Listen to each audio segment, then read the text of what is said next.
আসসালামু আলাইকুম ওয়া রাহমাতুল্লাহ। মুমিন ব্যক্তি যান যেভাবে কবজ করা হবে সেটা যদি আপনি না জেনে থাকেন তো অবশ্যই আজকের এই ভিডিওটি সম্পূর্ণ দেখতে থাকুন। প্রতিটি প্রাণী মরণশীল, সবাইকে এই পৃথিবী ছেড়ে পরকালে পাড়ি জমাতে হবে। সেই পরকালের যাত্রা কেমন হবে তা নির্ভর করবে তাদের দুনিয়ার কর্মের উপর। যদি আল্লাহর মুমিন বান্দা হয় এবং নেক আমল করে থাকে তাহলে পরকালের যাত্রা হবে রাজকীয়, আর যদি অবিশ্বাসী হয় তাহলে পরকালের যাত্রাও হবে অত্যন্ত কষ্টদায়ক ও অপমানজনক। মুমিন ব্যক্তির মৃত্যু যেভাবে ঘটে পরকালীন যাত্রার বর্ণনা দিতে গিয়ে বারা ইবনে আজিব রাদিয়াল্লাহু তাআলা আনহু বলেন, রাসূল সাল্লাল্লাহু আলাইহি ওয়াসাল্লাম বলেছেন, যখন কোনো ঈমানদার বান্দা পৃথিবী থেকে বিদায় নিয়ে আখিরাতের দিকে যাত্রা করে তখন আকাশ থেকে তার কাছে ফেরেশতা আছে। তাদের চেহারা থাকবে সূর্যের মতো উজ্জ্বল, তাদের সঙ্গে থাকবে জান্নাতের কাফন ও সুগন্ধি। তারা তার চোখ বন্ধ করা পর্যন্ত তার কাছে বসে থাকবে। মৃত্যুর ফেরেশতা এসে তার মাথার কাছে বসবে। সে বলবে, হে সুন্দর আত্মা, তুমি আল্লাহ তাআলার ক্ষমা ও তার সন্তুষ্টির দিকে বেরিয়ে এসো। আত্মা বেরিয়ে আসবে যেমন বেরিয়ে আসে পানপাত্র থেকে পানির ফোঁটা। সে আত্মাকে গ্রহণ করে এবং মুহূর্তের জন্য ছাড়বে না।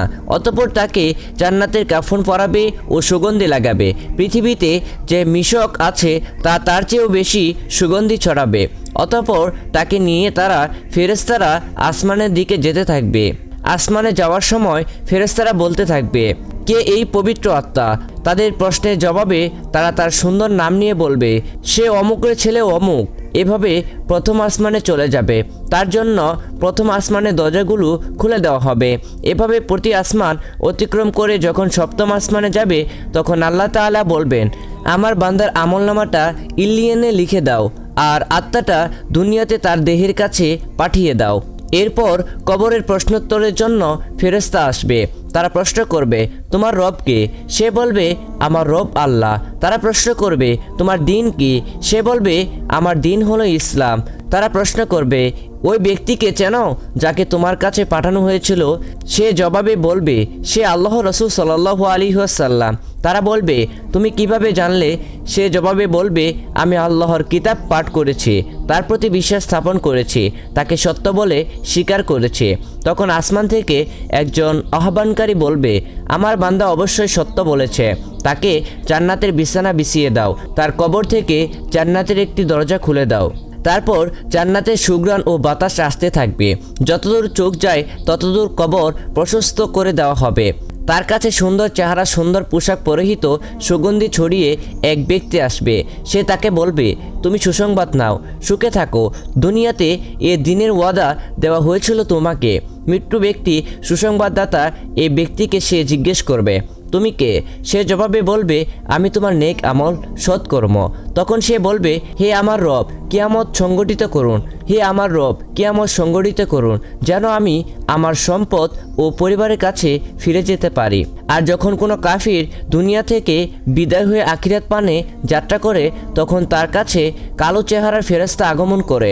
তার সঙ্গে থাকে চুল দ্বারা তৈরি কষ্টদায়ক কাপড়। তারা চোখ বুজে যাওয়া পর্যন্ত তার কাছে বসে থাকে। এরপর আসে মৃত্যুর ফেরেশতা, তার মাথার কাছে বসে বলে, হে পাপিষ্ঠ আত্মা, বের হয়ে আল্লাহর ক্রোধ ও গজবের দিকে চলো।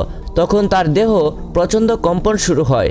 তার আত্মা টেনে বের করা হয় যেমন আর্দ্র রেশমের ভেতর থেকে লোহার ব্রাশ বের করা হয়। যখন আত্মা বের করা হয় তখন এক মুহূর্তের জন্য ফেরেশতারা তাকে ছেড়ে দেয় না।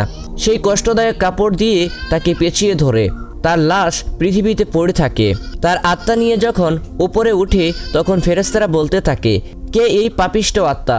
তাদের জবাবে তার নাম উল্লেখ করা বলা হয়, অমুক, অমুকের ছেলে। প্রথম আসমানে গেলে তার জন্য দরজা খোলার অনুরোধ করা হলে দরজা খোলা হয় না। অতঃপর আল্লাহ তাআলা বলেন, তার আমলনামা সিজ্জিনে লিখে দাও, যার সর্বনিম্ন স্তর। এরপর তার আত্মাকে পৃথিবীতে নিক্ষেপ করা হবে। এরপর তার দেহ, তার আত্মা চলে আসবে। দুজন ফেরেশতা আসবে, তাকে বসাবে। এরপর তাকে একইভাবে প্রশ্ন করা হবে, তোমার রব কে? তোমার দিন কি? এই ব্যক্তি কে যাকে তোমাদের মধ্যে পাঠানো হয়েছিল? সব প্রশ্নের জবাবে সে বলবে, হায় হায়, আমি কিছুই জানি না। তখন আসমান থেকে এক আহ্বানকারী বলবে, সে মিথ্যা বলেছে, তাকে জাহান্নামের বিছানা বিছিয়ে দাও, জাহান্নামের একটি দরজা তার জন্য খুলে দাও। জাহান্নামের তাপ ও বিষাক্ততা তার কাছে আসতে থাকবে। তার জন্য কবরকে এমন সংকুচিত করে দেওয়া হবে যাতে তার হাড্ডিগুলো আলাদা হয়ে যাবে। তার কাছে এক ব্যক্তি আসবে যার চেহারা বিদঘুটে, পোশাক নিকৃষ্ট ও দুর্গন্ধময়।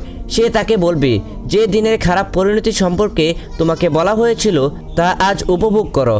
সে এই বিদঘুটে চেহারা লোকটিকে জিজ্ঞেস করবে, তুমি কে? সে বলবে, আমি তোমার অসৎকর্ম। এরপর সে বলবে, হে রব, আপনি যেন কিয়ামত সংঘটিত না করেন। মহান আল্লাহ তাআলা আমাদের সবাইকে ঈমানি মৃত্যু দান করুন। সকলে বলেন আমিন।